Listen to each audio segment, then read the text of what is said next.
creates questions the human mind cannot answer. Out of reach, past all we can see, hear, and touch, beyond all we understand, lies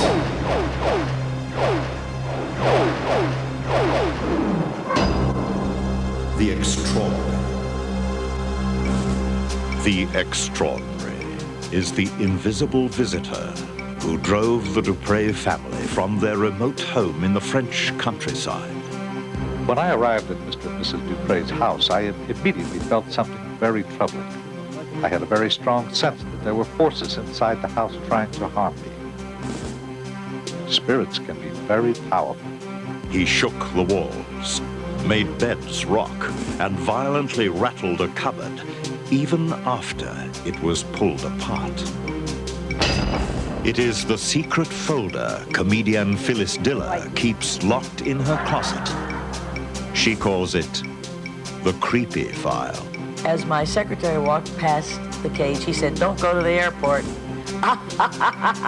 And she freaked. She really wanted to cancel the trip. And when we got there, believe me, it was one of the worst flights that we've ever had. It was 2 hours late, and then they had mechanical trouble. It was one of those days, and he never said it before or since.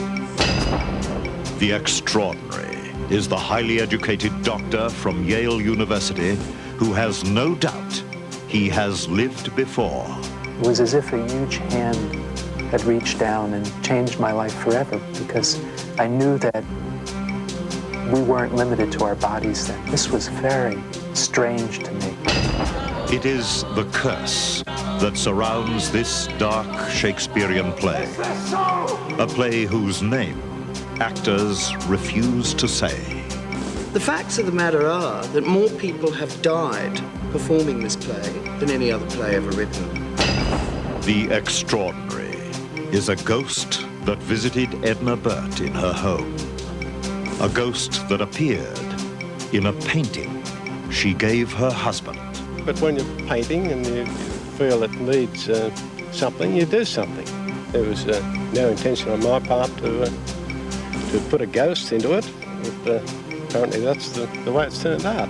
Just some of the stories that lie beyond our normal understanding.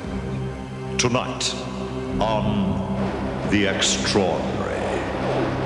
The image in that painting is quite eerie. Good evening. I'm Warwick Moss. After midnight, when the air outside is still and the day noises have long since faded into silence, that is the time that things go bump in the night. For the Dupre family of a remote farming village in France, they didn't go bump so much as they went wallop. Strange things happened that were witnessed by too many to be imagined, and they almost drove a whole family crazy.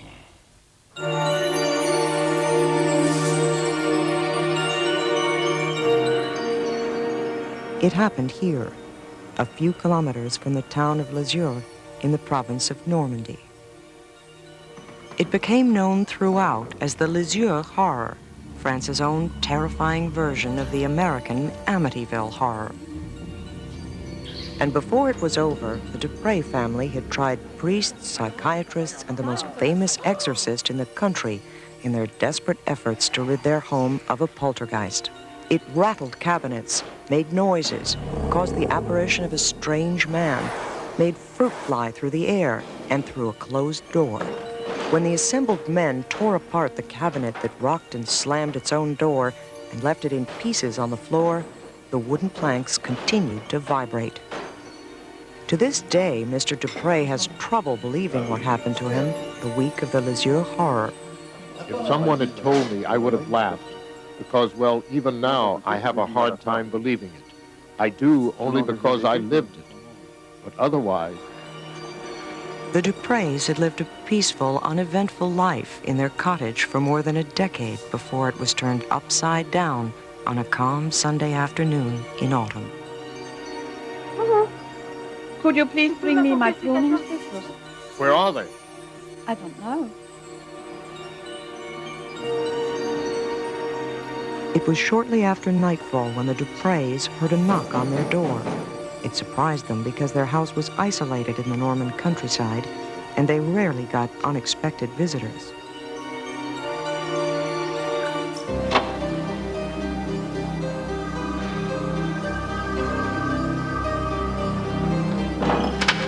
When no one was at the door, it unnerved the Dupreys.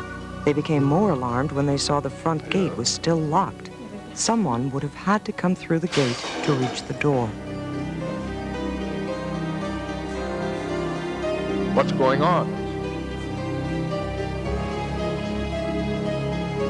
Nothing. They're not broken. I don't understand. But worse was to happen before the night was through. After they went to bed, the knocking started in the attic. They were certain someone was in their house.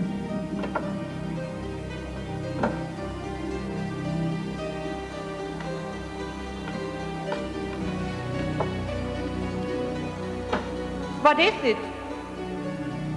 There's nothing. Come on, let's go to bed.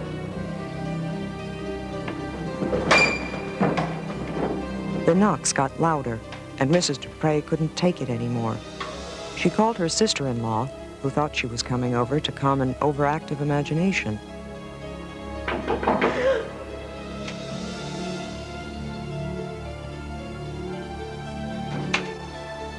What's wrong? What's the matter? Quand je suis arrivée, ma belle-sœur était complètement effondrée. When I arrived, my sister-in-law was completely distraught. She was even crying. I told her, no, it's your imagination. There's nothing unusual. There couldn't have been noises like that.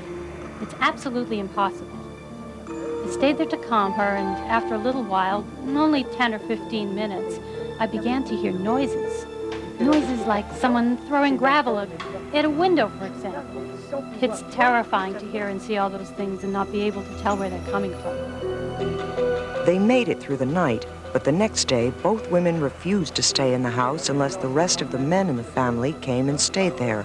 So the Dupreys, 2 brothers and a sister, joined the group.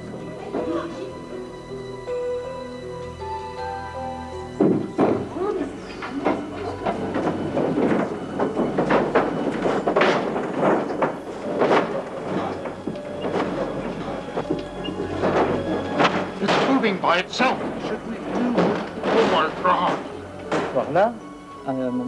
That evening, we heard a noise of doors that were banging. We saw the doors of the armoire open and close themselves. The men watched as it continued to undo itself, and the 3 of them decided to take the armoire apart and break it into pieces. Be careful, it could be dangerous. I think we should take it apart. Yes, that would be the best thing to do. Now it won't move. Let's hope not. Let's go.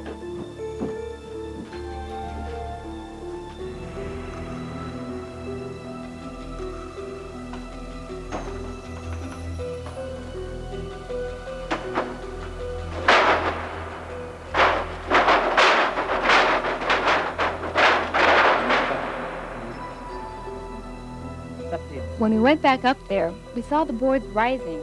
They were in essence banging, just heaving. And then they closed the door to the bedroom, saying that we shouldn't go in that room anymore because really, we were really afraid. More of the Dupreys family came to stay at the house, each new arrival skeptical until he arrived. The newer arrivals were treated to a bizarre flying apple show that left the entire family in shock and ready to move out. We all saw the apples. They came from the attic and passed through the door, making a black spot. Then they flew to the room next door. We didn't want to talk about it because we told ourselves people would say that we're crazy, that the whole family's crazy. When we touched one of the apples, it was hot. It felt very hot. Within a few nights, Mr. and Mrs. Dupre and their families could take it no more. They moved out for the rest of the week, too frightened to go home. The house was peaceful again at first, but the next time Mrs. Dupre's sister-in-law visited, an even stranger vision appeared. Un matin, qu'est-ce que je vois? Un homme. One morning, I saw the image of a man exit the bedroom. He appeared before me in the hall. I was afraid, very, very afraid. He put his hand on the door of the bedroom and suddenly disappeared. That upset me. It was the first time I had seen anything like that, and though I didn't believe in ghosts, I could not explain what I saw. Strange disruptions and noises tormented the Dupreys for the next 2 months, and finally, in desperation, when psychological counseling and religious blessings failed to halt their nightmare, they turned to a locally renowned exorcist, Michel Royer. When I arrived at Mr. and Mrs. Dupre's house, I immediately felt something very troubling.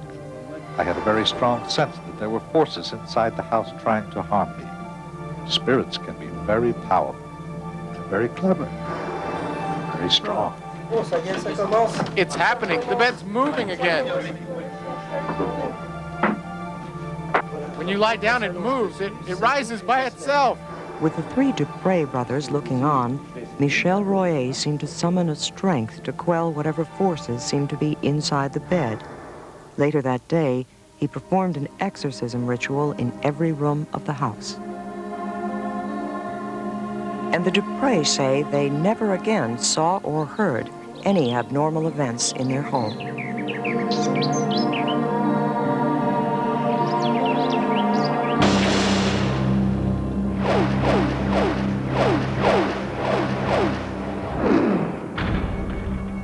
Her laugh is heard around the world.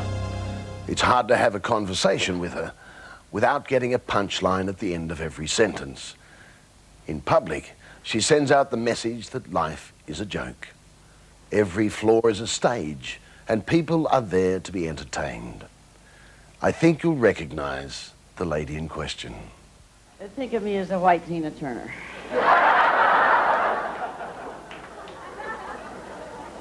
No, think of me as a sex symbol for men who just don't give a damn.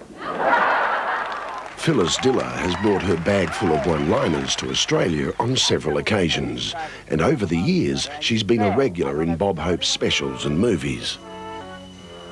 These days, she's the matriarch of American stand-up comedy.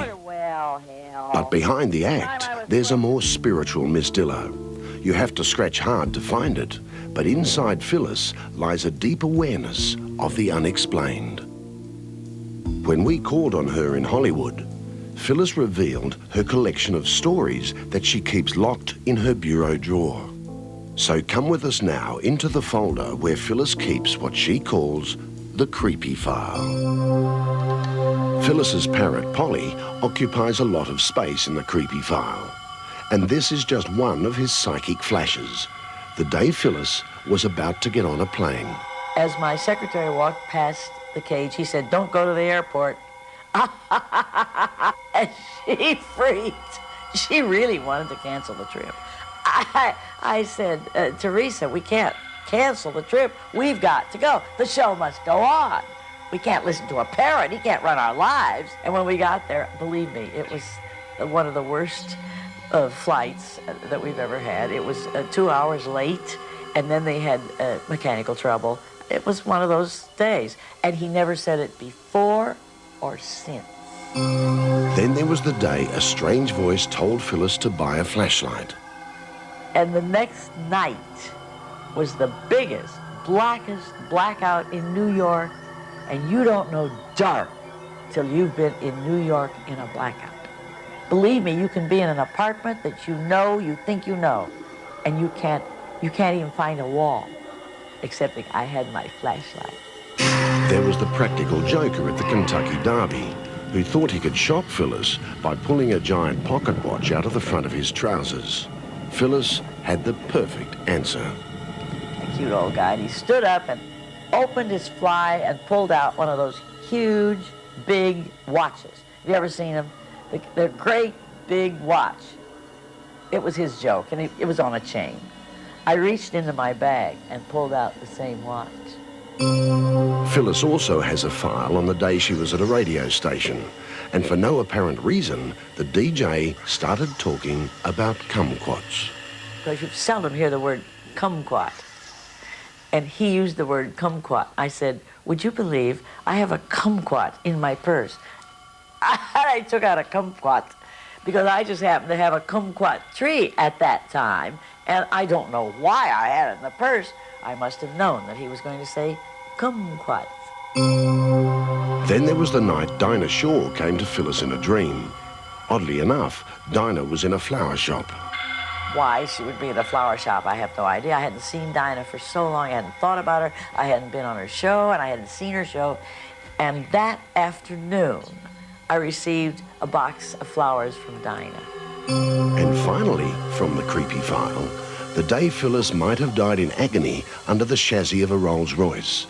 A TV director insisted Phyllis roll herself under the car. I have never walked off a set in my life, except once, and this was the once.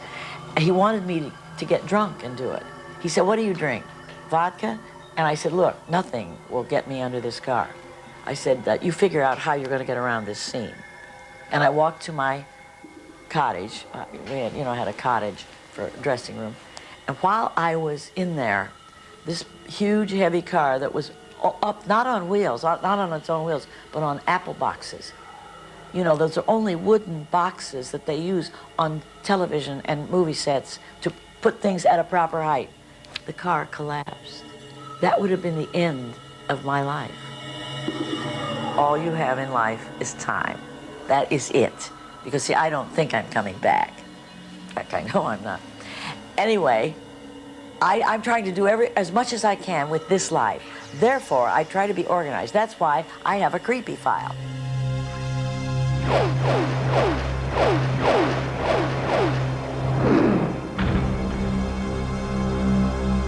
Ever had the feeling you've lived before? Most of us have experienced déjà vu, or imagined a time and place that seems more familiar than it should. And I guess only a certain number of us actually believe in reincarnation, that we've lived before in a different century or body. Usually, the people who are convinced they had previous lives are, well, the impressionable type. Yet this incident comes from a highly educated doctor from Yale University.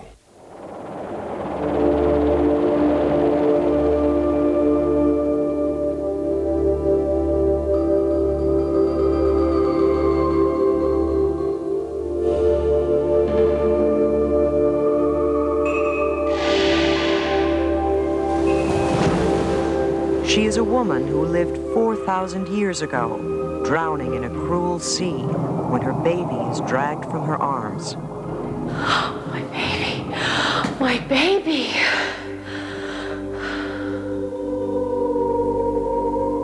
Then she is 3 years old in this life, recoiling from the drunken hands of her own father.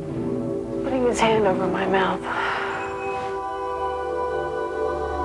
Then she is a Greek woman in 2600 BC, then a Spanish prostitute in 1700 AD. But when Catherine becomes an unnamed woman suffering a heart attack while crossing a bridge in the Middle Ages, it is this story of reincarnation that has changed the life of a most unlikely man. He is Dr. Brian Weiss. Today, he is an absolute believer in the fact that we all have lived before, maybe hundreds, maybe thousands of other lives. We are immortal. We are eternal. We don't die when our bodies die. Dr. Weiss isn't your average reincarnation buff. He's an eminent professor of psychiatry from Yale University Medical School, chairman of the psychiatry department at the University of Miami's Mount Sinai Medical Center. Even he finds his conversion unlikely.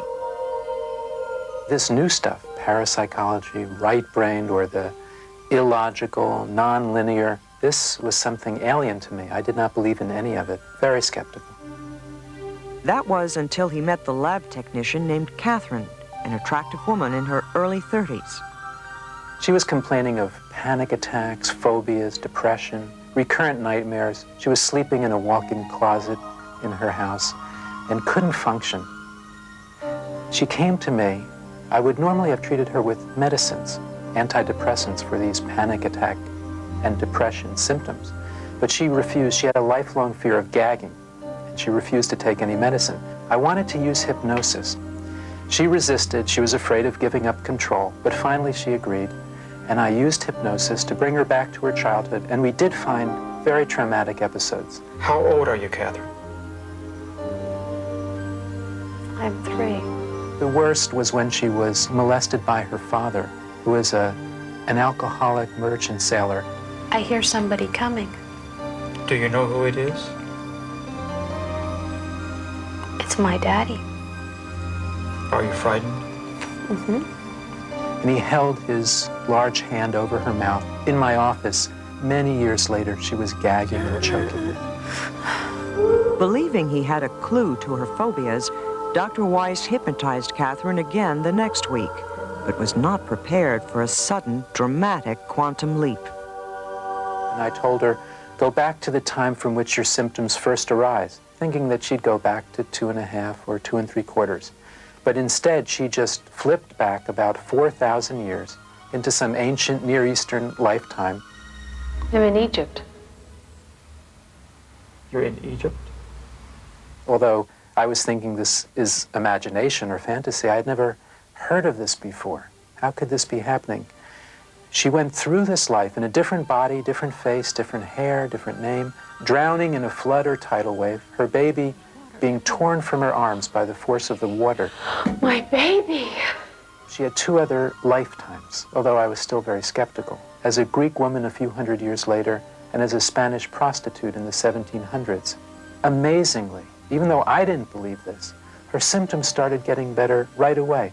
Her lifelong fear of gagging was nearly obliterated just by this one session. And that was the beginning for me. That was my turnaround, at least the start of it. After the first session, I was confused because I had great difficulty accepting this as what it seems to be. Past lifetimes, reincarnation. I didn't believe in any of this. On the other hand, why was she getting better? And then, in the 5th session of Catherine's regression therapy, it happened.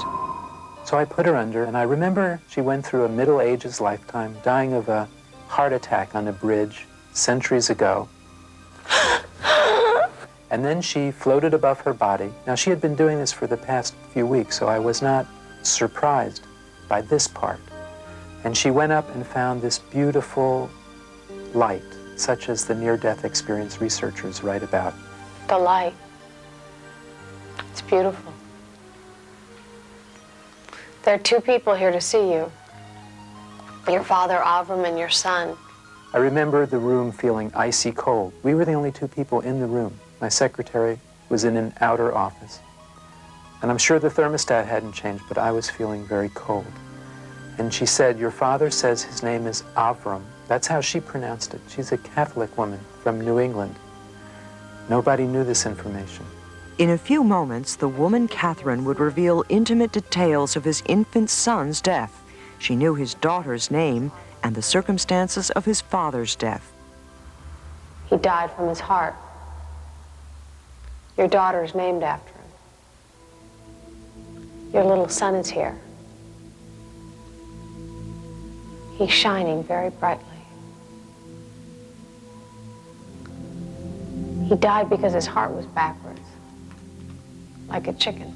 My first child, a son, had died at 23 days of age of a very rare congenital heart defect, something called total anomalous pulmonary venous drainage. Basically what that is, the blood vessels are coming in the wrong side of the heart, so it's as if it were turned around, and she knew this.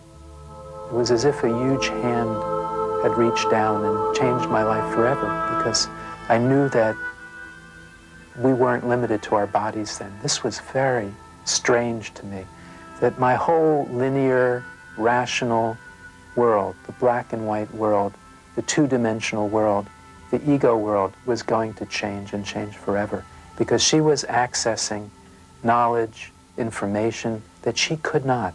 And if this were true, then perhaps what she was telling me about past lifetimes was also true.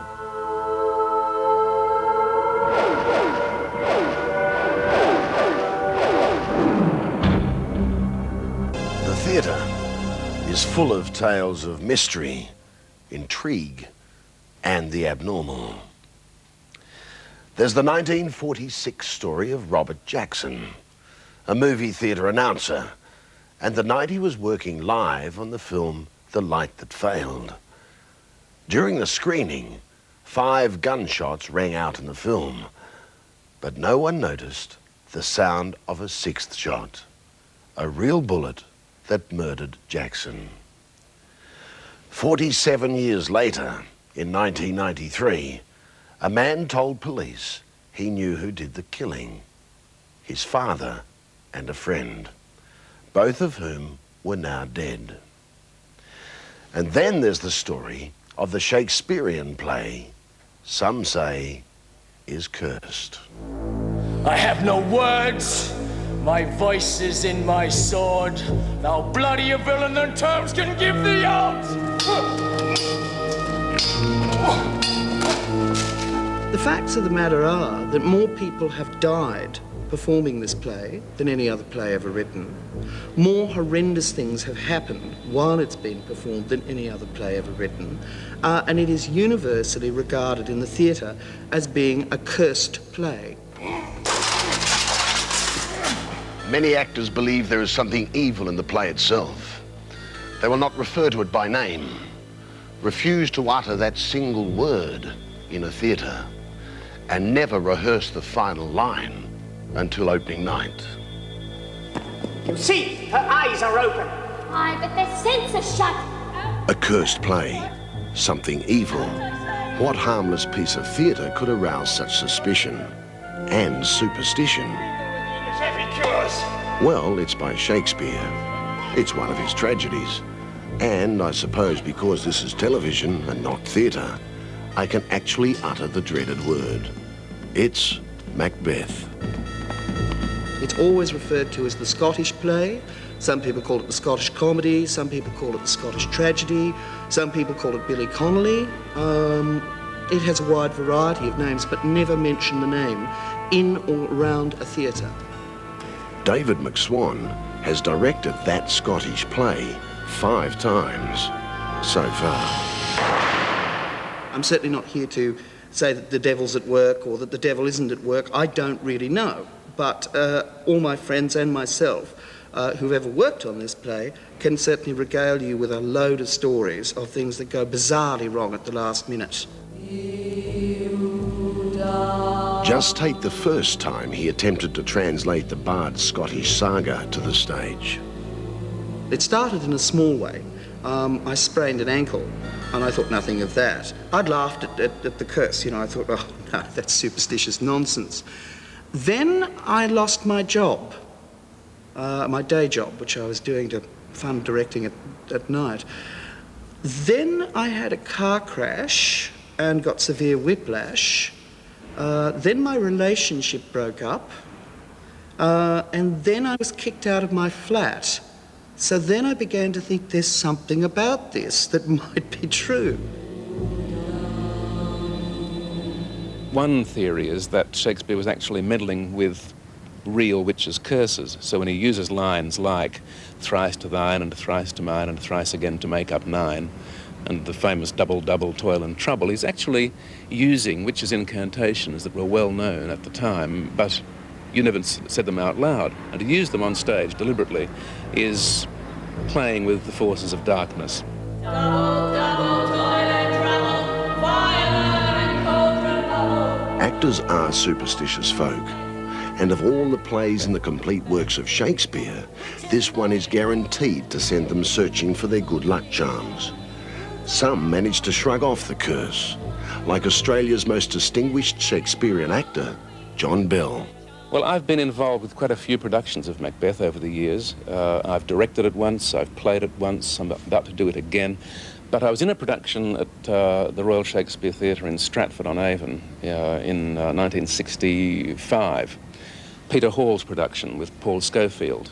It turned out okay in the end, but we had some troublesome times during it. The worst problem was that the director, Peter Hall, got shingles during rehearsal, and we had to have 9 weeks break while he recovered. So we had to put another show on quickly in its place.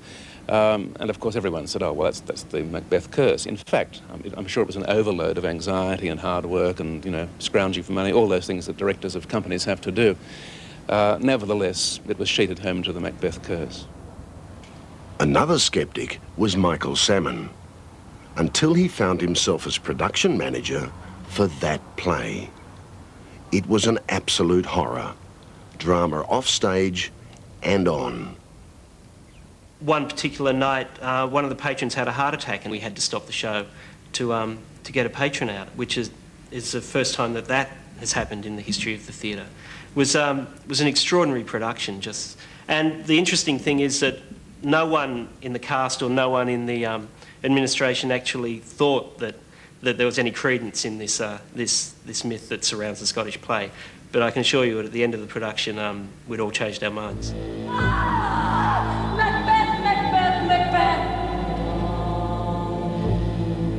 There's Arslan I cursed in the calendar. I was reading recently that the RSC was doing a production of Macbeth, the Royal Shakespeare Company, and they got a priest in to bless the entire cast.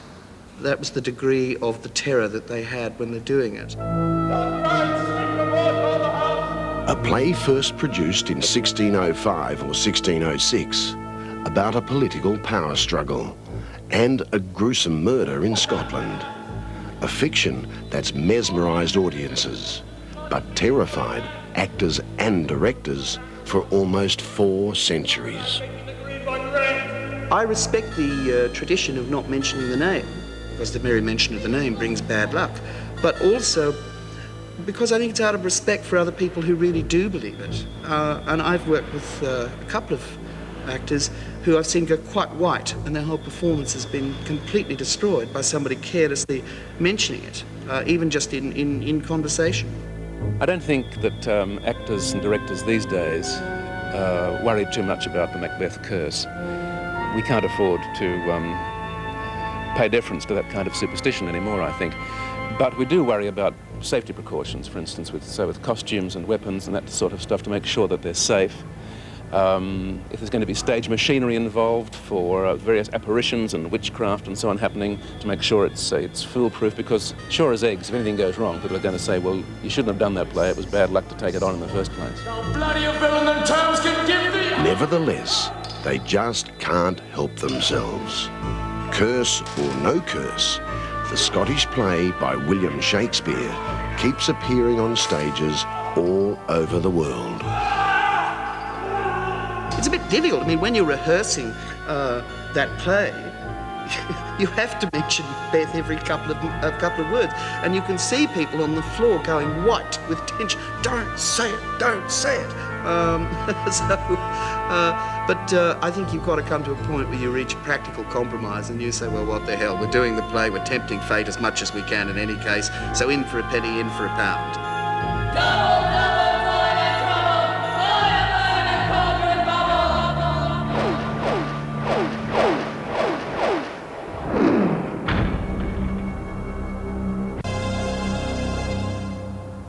Edna Burt is an average Australian, living an average life.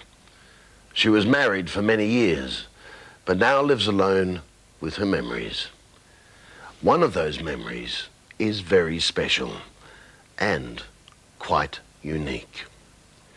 You see, Edna was often visited by a ghost that eventually made a very strange appearance for all to see.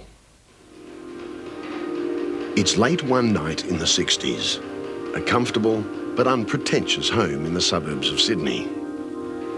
Edna Burt has trouble sleeping, so she's passing time sewing in the dining room. Her husband Jim and 2 daughters are sound asleep.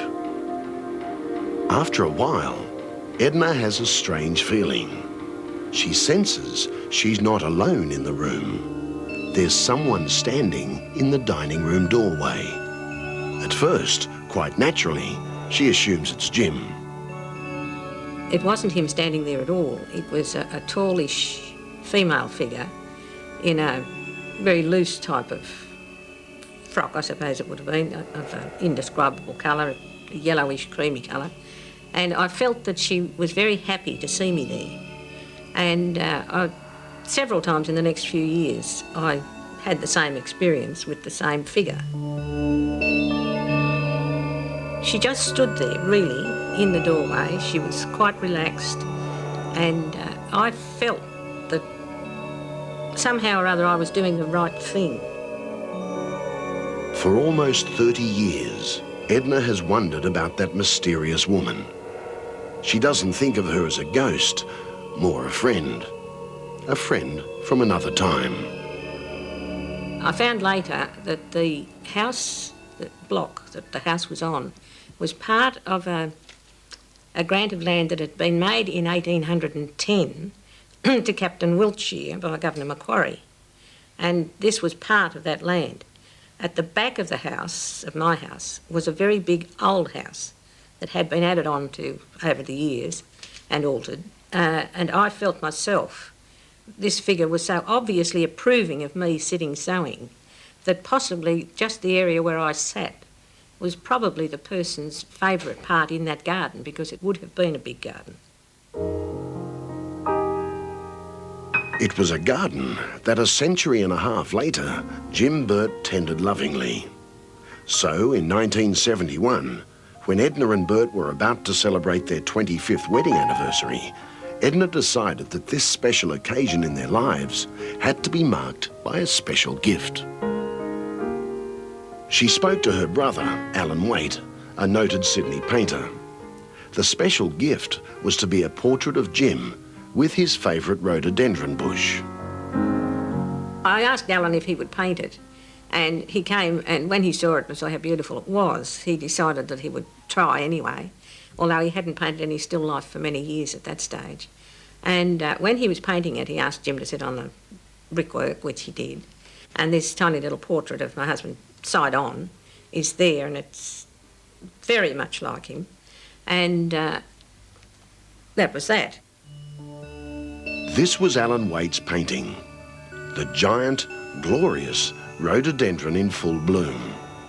A figure in the foreground that's definitely Jim Burt.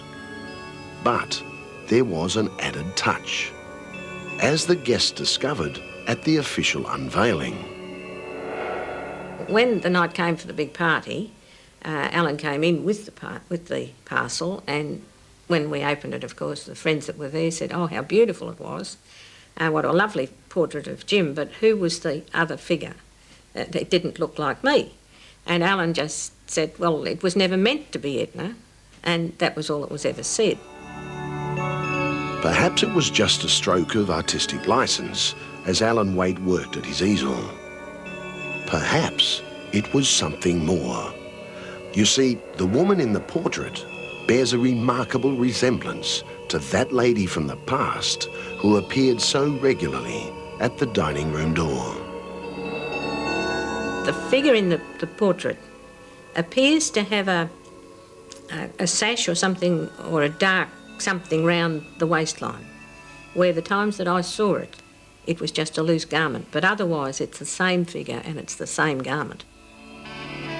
For almost 20 years, Alan Waite went on painting and teaching, unaware of this coincidence.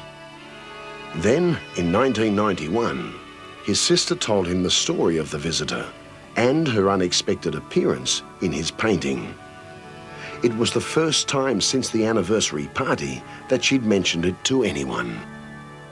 Well, I already had the man sitting there on the balcony, and I just felt that it needed another figure just to support that. It needed some sense of family in the place, perhaps. It's a difficult thing to say, but when you're painting and you feel it needs something, you do something. There was no intention on my part to put a ghost into it, but apparently that's the way it's turned out. It was here in this Sydney home that Edna Burt came face to face with the apparition. She thought she was the only one to see the ghostly image. She was wrong. It just so happens there's one more character in this story, a Springer Spaniel called Pete, a companion Jim bought for his wife just before he died. Springers, as you know, are gentle, very intelligent dogs. And he always slept at my husband's feet or lay there of a night. And after my husband died, Pete was over there near the usual spot one night and he became very agitated. And he wasn't allowed to bark in the house, so he came over to me and indicated that he wasn't happy. I calmed him down for a while, and then eventually he went, and instead of going back to that place, he went and lay across the doorway that led into the hallway. The doorway, in fact, where the lady had always appeared. Edna's now convinced that Pete sensed there was a stranger in the house, a stranger who called in every now and then. And, more by instinct than by training, it was his job to protect Edna from any intruder. An intruder from the present, or one from the past. It had occurred to me that I hadn't seen the figure, as I thought, from the time that we acquired the dog. But I think the dog was there and kept the figure from coming in to me in the lounge room, because you couldn't see directly into the lounge or out of the lounge room because of the angle of the door. So to my way of thinking, the figure did come again on a number of occasions, because again, Pete would be distressed, not exactly distressed, but telling me there was something wrong or something different.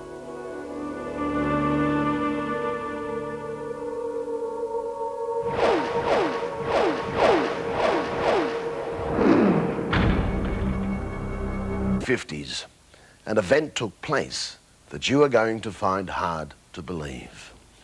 A single-engine plane took off from Sydney's Bankstown Airport. It circled the city for more than 2 hours, and it created panic on the streets. You see, this plane had no pilot. In fact, there was no one on board. Good night. See you in the future. It's a story that if I wrote this story and took it to an editor, he would throw me into the street, and he would have every right to.